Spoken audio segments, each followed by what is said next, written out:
CPIM-ൻ്റെ general സെക്രട്ടറിയായി പ്രവർത്തിച്ചു വരികയാണ്. ദീർഘകാലമായി ഇന്ത്യൻ രാഷ്ട്രീയത്തിൽ നിറഞ്ഞു നിൽക്കുന്ന വിപ്ലവകാരിയാണ് സഖാവ് സീതാറാം യെച്ചൂരി. JNU-വിലെ വിദ്യാർത്ഥി പ്രസ്ഥാനത്തിലൂടെയാണ് സഖാവ് യെച്ചൂരി അഖിലേന്ത്യാ നേതൃത്വത്തിലേക്ക് ഉയർന്നു വരുന്നത്.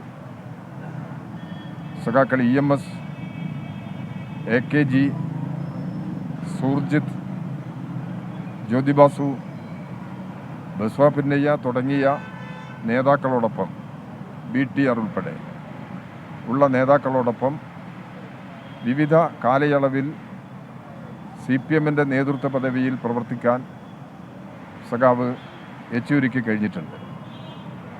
സഖാവ് EMS-ൻ്റെ ശിക്ഷണത്തിൽ ആശയരംഗത്ത് ചരിത്രപരമായ ദൗത്യം നിറവേറ്റാൻ മാർക്സിസം ലെനിനിസത്തിൽ വ്യക്തതയോടുകൂടി നിലപാടെടുക്കാൻ സഖാവ് സീതാറാമിന് കഴിഞ്ഞിരുന്നു.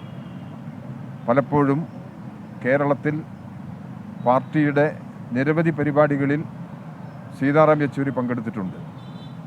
അദ്ദേഹം തിരുവനന്തപുരത്ത് വരുമ്പോഴെല്ലാം താമസിക്കുന്നത് AKG സെൻറ്ററിലാണ്. കേരളത്തിലുടനീളം എല്ലാ ജില്ലാ കേന്ദ്രങ്ങളിലും അദ്ദേഹം സുപരിചിതനാണ്.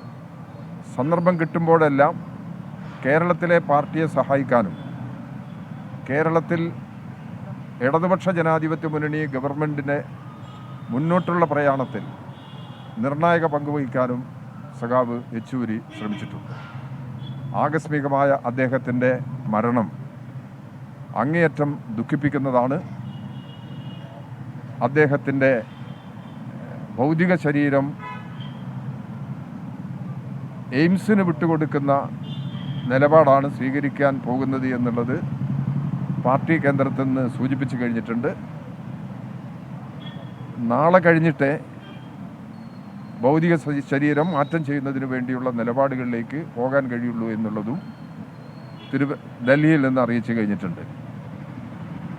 പാർട്ടി കേന്ദ്ര കമ്മിറ്റിയുടെ മറ്റ് അറിയിപ്പുകളെല്ലാം വരാൻ പോകുന്നേ ഉള്ളൂ.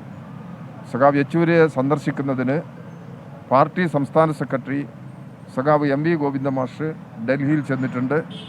യെച്ചൂരിയെ കണ്ട് അദ്ദേഹം തിരിച്ചുള്ള യാത്രയിലാണ്. അതിനിടയിലാണ് ഈ ദുഃഖവാർത്ത വന്നിട്ടുള്ളത്.